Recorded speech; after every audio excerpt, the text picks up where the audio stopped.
the code for Kremlin Empire. Into Sheringham, and Solskjaer won it! History is made. Manchester United are the champions of Europe again.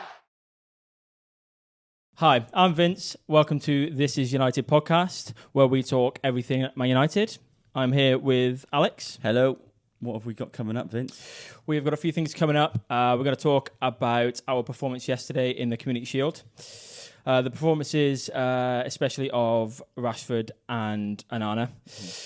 A couple of transfers, ins and outs. What our thoughts on them are. What are we going to start with? We are going to start with our performance yesterday, I think. Okay. Now, we had different views, obviously, coming out of Wembley yesterday. We both kind of felt like it was a step in the right direction. You were a little bit more on the angry side than I was, I guess. Yeah, I think Is that fair? I think it was more at certain players as opposed to where you were a bit frustrated because of the penalty.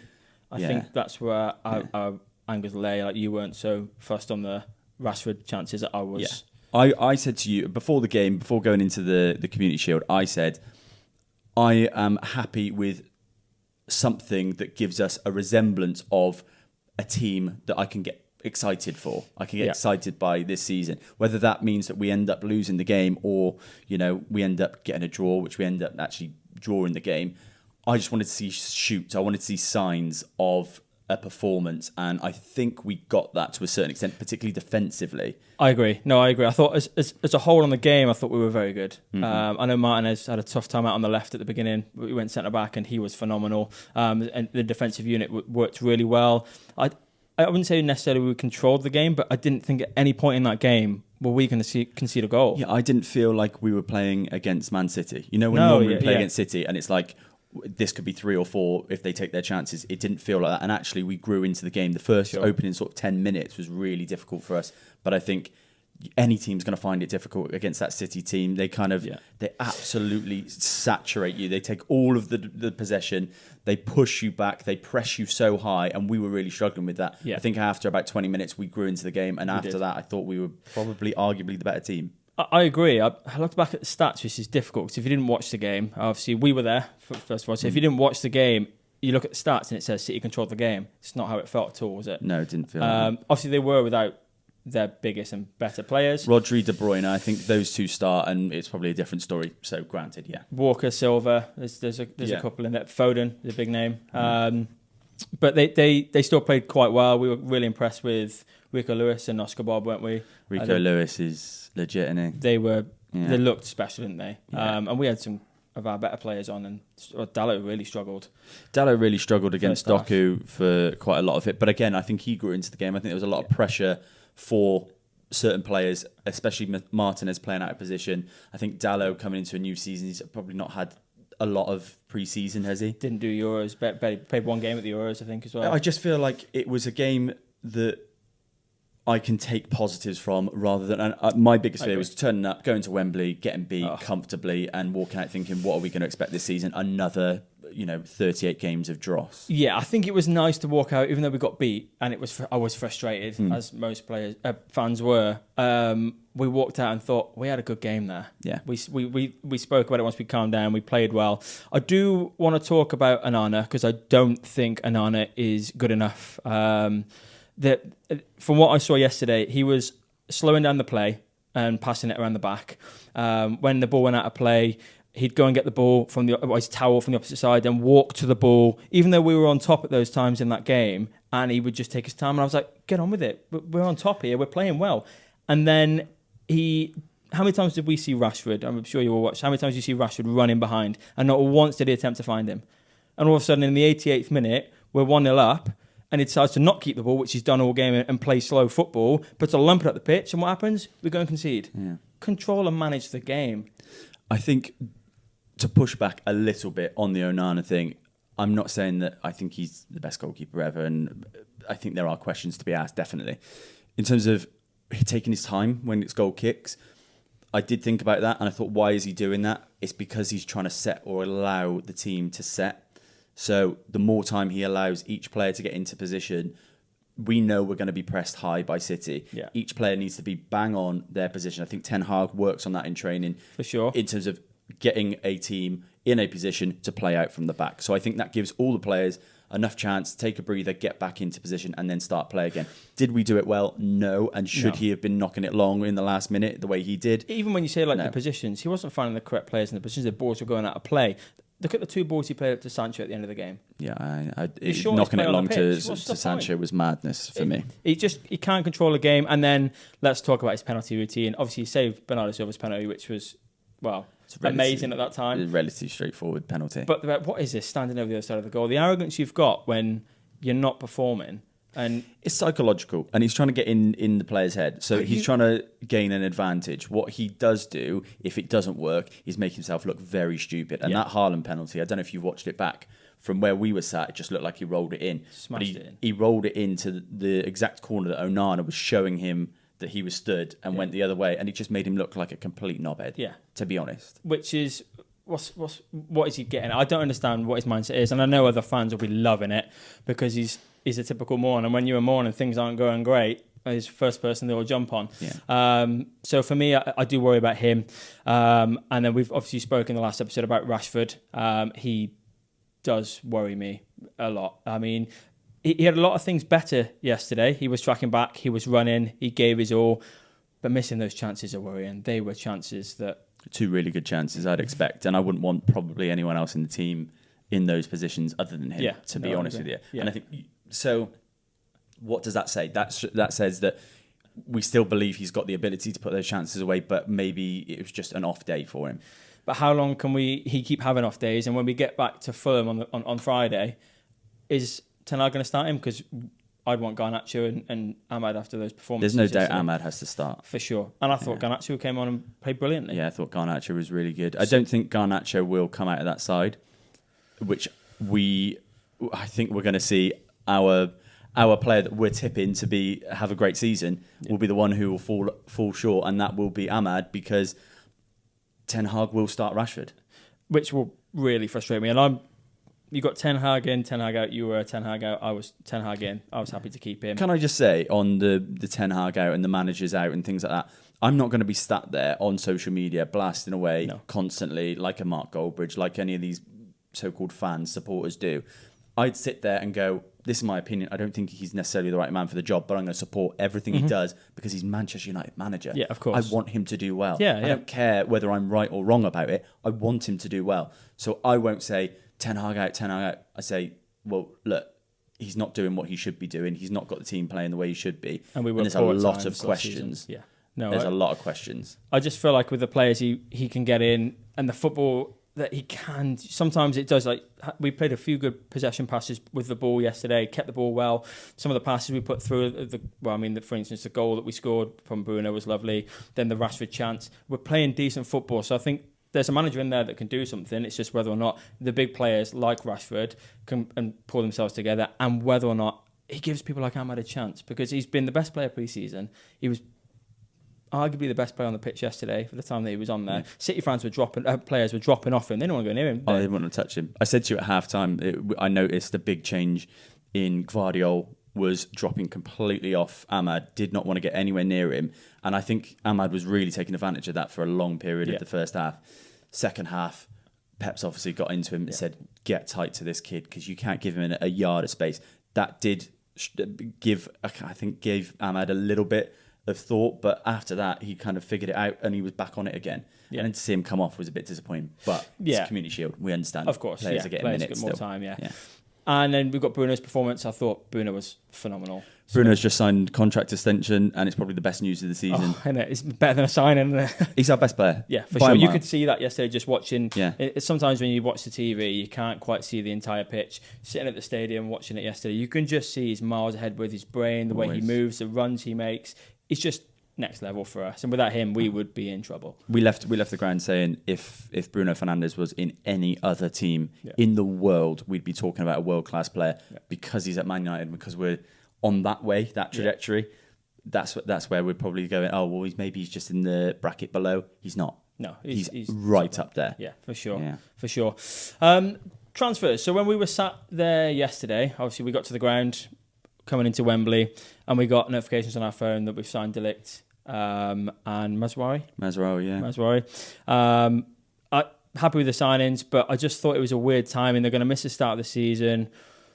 It's pros and cons with it both, isn't it? So the fact that we've paid De Ligt over 3 seasons is massive for us in the way we've structured a deal, which we haven't been able to do for the last 10 years. We've thrown money at people, got there by money, and it's just been awful, and the club's run terribly. So I like that aspect of it. What does worry me is it's been left so late, they're going to miss the start of the season now. Maguire had a tough game yesterday. Lindelof's out injured. Obviously, Yoro's obviously out injured. Yeah. We're short at the back. Is it a bit... It's pros and cons. I think the signing of De Ligt is a good one. It's not going to be a bad one. He's a top player. Is it a couple of years too late? Should we have got him in a couple of years ago? Yes.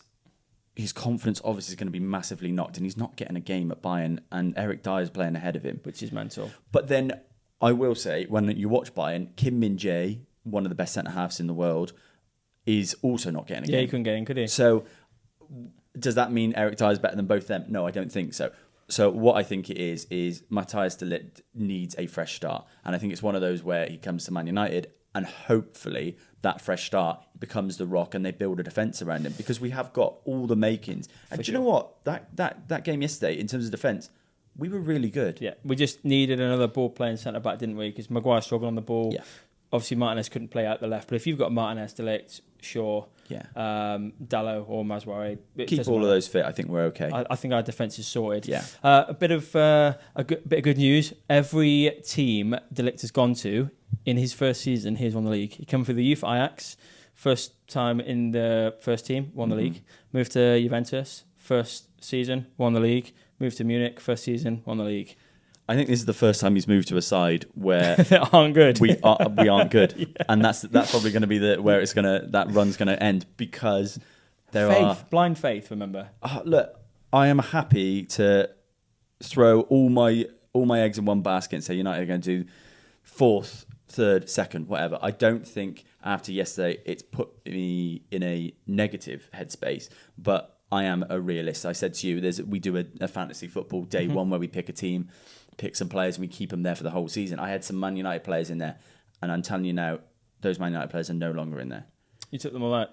I cannot see. I don't know who's going to start. I don't know who's going to play. The players that should play, Amad Diallo, will not play. Or they won't get the minutes they deserve. Yeah, and then when I thought, I was thinking about Rashford, I thought, if he doesn't start the season well within the first 3-4 games, he may well be dropped, and it will be Garnacho and Ahmad for the rest of the season, because if Ahmad gets a run together, he ain't getting taken out that side. And if Garnacho has the form that he came into yesterday, he ain't getting taken out. Garnacho will go again next season. I think he'll be better than he was last season. He has to be. I actually think he had a poor season last season. The end of the season was tough. His finishing was poor. He was but he's also 20 years of age. Yeah. He's played almost every game for us. That's a lot of games for someone that young. He's got the world at his feet still. For sure. I want to cover Sander Berg. Now, or Sander Berge, or Sander Berger. Sander Berger. He is a player I watched back at Sheffield United, and I was like, wow, what a player he is. He's a talent. And I liked him then. Then he got a move to Burnley, which I thought was a bit of a weird one, but I guess Premier League football, it's exciting. I actually think he's a class player. He can score goals. He's great on the ball. He reads the game quite well. Now, obviously, Mark Goldbridge jumped on Twitter the other day and slated him like he's not a big enough signing, basically. I completely disagree, and I don't know if many of you have watched him out there. I've watched him a lot. He's a good player. Yeah. He's not an Agati or a big named player. I don't think he needs to be. I've watched Agati. I think you've watched him a few times. He just fouls. That's all I seem to see from him. I watched Agati's first proper season at PSG, and I didn't really. There's nothing that jumped out to me that thought we've got to go and get him. Whereas prior to that, at Sporting, he was tipped to be the next big thing. Similar to how João Neves was at Benfica. Now, obviously, he's gone to PSG. I think you have to take into context the player, not the club. The league, not the... He's also played Premier League football. We've got a Premier League player. He's a Premier League player. Yeah, for sure. Premier League standard. Oh, and he's well above the championship. As we've seen with the likes of Fred and obviously Casemiro, even Matic towards the end, we've got players that we know can play in the Premier League. When they come to Man United, it all falls apart. It does. Casemiro won Champions League. He's also 26, coming from Burnley. He's got nothing to prove. He's got the world at his feet. I'm going to United. I've got a big chance here. He's got no pressure on him. He's not getting a massive fee. It's £30 million they're asking for. I think that's probably a little bit too much, but with United tax, that's going to happen. But I don't think that'll be a bad signing. He can't be any worse in that midfield than Scott, for me. I know you're a big advocate of Scott.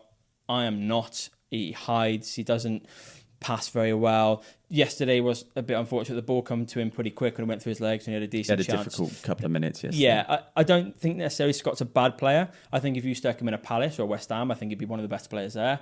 But when he's in that centre midfield at United, and what you're saying with Fred, he hides behind players. He doesn't want the ball at his feet. When he does, he's a bit clunky. He doesn't get the pass away and then he needs to. So we need someone in that midfield who's got legs and can pass, because Mainu is phenomenal. We all know how good Mainu is. Mainu's not coming out of that side. No. And Casemiro's legs, we had this discussion yesterday. I don't think it's legs. No. It's speed of thought. And it looks almost lazy. Yeah. It almost looks like he is... It's not physical because... look, people try and say, oh, you hit your 30s and your physical prime is 30, 31. And I think we're seeing also a lot of players play for longer.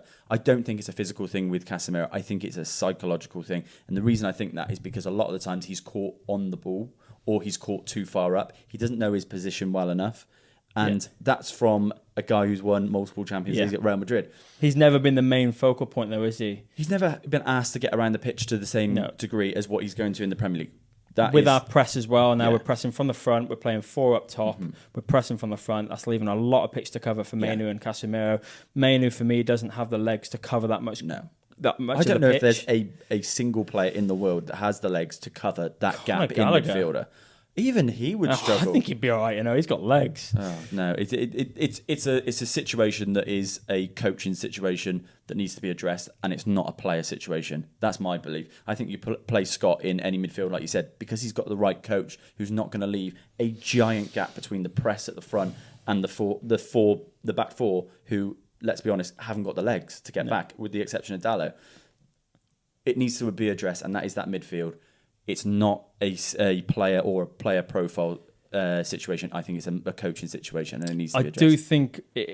I agree with you on parts, but I do think it's a player situation. We haven't got players. He wants to play that football. If you're playing that football, you need to have players that are good on the ball, that can control the midfield, like City do, for example. I don't think that style of play exists. I don't think the style of play that Erik ten Hag wants to play exists. I don't think it is realistic in top-level sport. What, so you think Ajax is not... I'm saying Ajax is not at the same level as the Premier League or Of course La not, Liga, but if Pep can come in and do what he's done, and Klopp can come in and do what he's different league of manager. Literally a different level of manager. We're comparing Klopp and Guardiola to Erik ten Hag. That's like comparing Thierry Henry to I'm not comparing them. Darwin Núñez. Klopp, when he came in, took a few years to get where he needed to be. Yeah. We've only had 2 seasons with Eric, haven't we? It's still time. Give him another. The trophies are the only reason he's there, and I don't want to say that is just like it's not. It's a throwaway statement. Trophies are massive for Man United, and you need trophies. But I want to see signs. I want to see something. I want to see a style of play. And I know people say that we haven't got a style of play, and I've seen other people argue that we have. We have got a style of play, and it doesn't work. And that's the problem. We've also got players that don't seem to want to work in any style of play, and we've seen that for the last 10 years. Yeah, and I think there's players that shouldn't be there, and that's obvious, but there's also a manager that shouldn't be there, and I think that's obvious at this point. But the biggest issue for Man United at the moment is we haven't got a player who's absolutely ruthless in front of goal. Yeah, we need an Erling Haaland, we need an Alexander Isak, we need someone of that ilk. And I know they're not easy to come by, but less so now. Newcastle have done that and found Alexander Isak. You say that, mind. We need a 20-30 goal a season, and Marcus Rashford can be that, but he's not reliable enough. You say about Isak. I said to you guys, we got a group chat, and I said when Isak comes, he's a good player, very good player, but his finishing's not great. I watched him a lot at Real Sociedad, and his finishing wasn't great. He's the best finisher in the league. Unbelievable. He's the best finisher in the league. Yeah. He is the best finisher in the Premier League. Him and Tony. Watkins is a phenomenal finisher off both feet. That's what I give Watkins. That's where I'd say maybe Ollie Watkins. But Alexander Isak is I think the best finisher in the league. He's the closest thing we've seen since Thierry Henry. Haaland, obviously. I don't think Haaland's a better finisher. He's a good finisher. He's a brilliant finisher. Yeah. But I think Haaland scores all his goals because of his positioning. He's more intelligent. He gets into the right positions, and no other player in the Premier League does what Haaland does. But in terms of just out-and-out finishing, you've got a player running through one-on-one or from around the outside of the box. You're confident Isak's putting Alexander Isak can put it in the top corner, the bottom corner, from outside the box, from inside the box. Erling Haaland is your bagsman inside the 18-yard box. I don't think it's a bad thing. I just think Isak is that. I do like Isak. Aaron Wan-Bissaka. It's gone.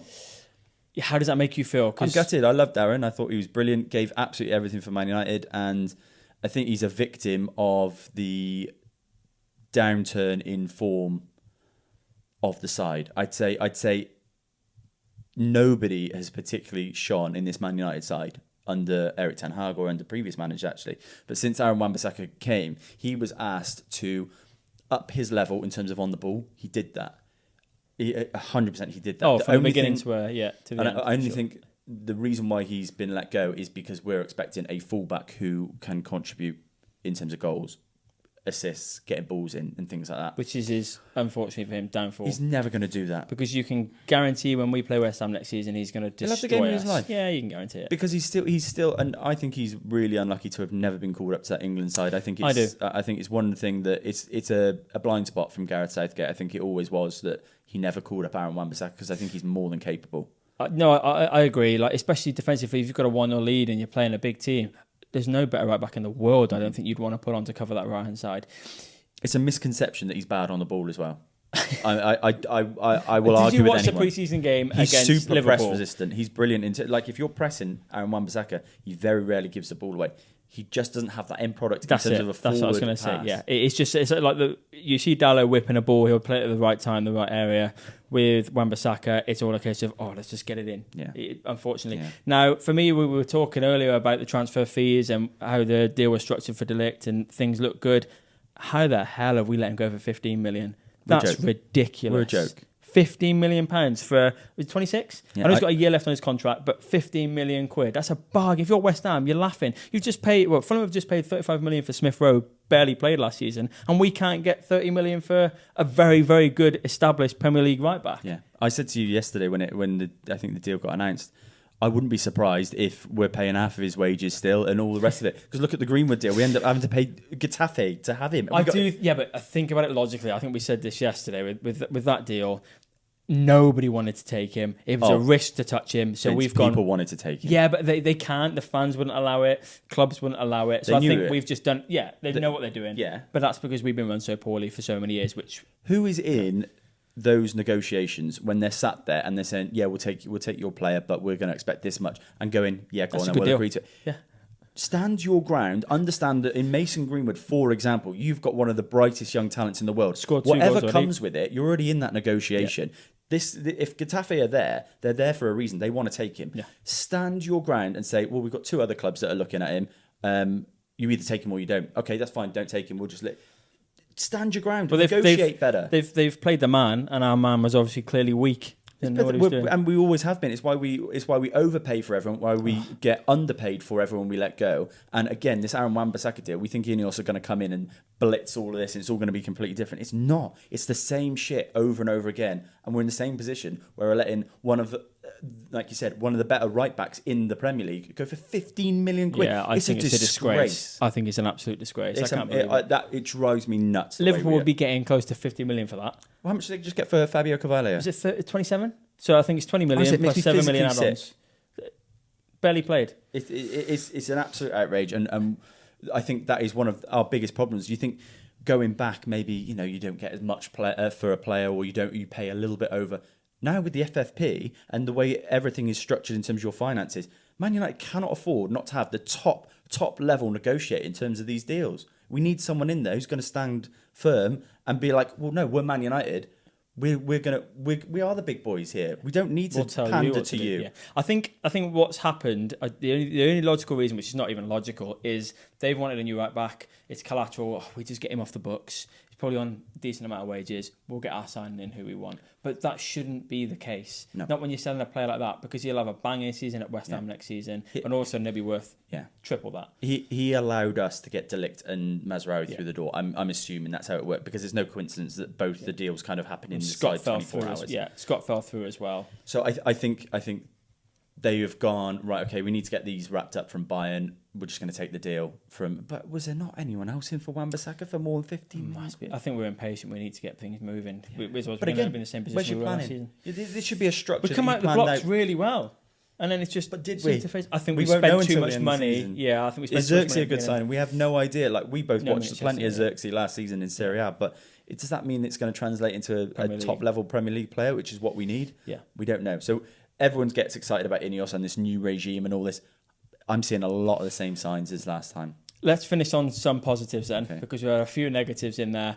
Let's just run back over our recap of yesterday and had the positives that we saw. Martinez, phenomenal. Brilliant looked player. Absolutely brilliant. Yeah. Maguire defensively looks strong, not so good on the ball, but we've come to expect that now. Dalot grew into the game. Yeah. Thought he was much better. Casemiro still a bit hit or miss. Mainu in the time that he was on the pitch was brilliant. Love him. Ahmad was unbelievable. Big season for Ahmad. Yeah, we won't go over Mount now because we're trying to stay positive. Yeah. It was very poor. Rashford, again, take out the two chances, which we really struggled to do yesterday. I think he was decent. He worked hard, which you haven't seen for a while. I don't think I'm missing anybody else out now, are we? And then Bruno, who we mentioned earlier, is our best player. Yeah, I think in Garnacho, obviously, we mentioned earlier, coming on and scoring the goal, looked unplayable, didn't he, when he came on? So Collier came on as well. I think he's a really good player. Made one mistake, but we enjoyed watching him on the ball. Yeah. He wants the ball even in the difficult positions of the pitch where you've got people pressing you from behind you. He's press resistant, and that's what we need. Massively. Do you notice Dalot in the second half did that as well? I love Dalot when he plays that position, like the John Stones role. He's really good at it. He turns on the ball. João Cancelo started it, didn't he, at City? And started playing that kind of inverted fullback, and you need a player who's got bags of ability on the ball, and João Cancelo's that. I think Dalot's got a lot of ability on the ball. I love Dalot. Yeah. I just hope he gets to where he should be, because you can see all the potential in him. Yeah. He's phenomenal. Got everything. How do you feel about Fulham on Friday? Going after that performance? Coming in on Friday, I have a strong feeling we're going to win. I don't think it'll be easy. I think it'll be a very different game to City was on the weekend just gone. But I do think that we'll get over the line. The thing that does worry me is Smith Rowe. I think he's going to have a great season for Fulham. I think it's a fantastic signing. And do not be surprised if he scores against us. So what Alex is telling us is he's got Smith Rowe in his day one team. And thank you for joining us. We will be back next week. Next week, yeah. Looking forward to it. Because the cold for crumbling and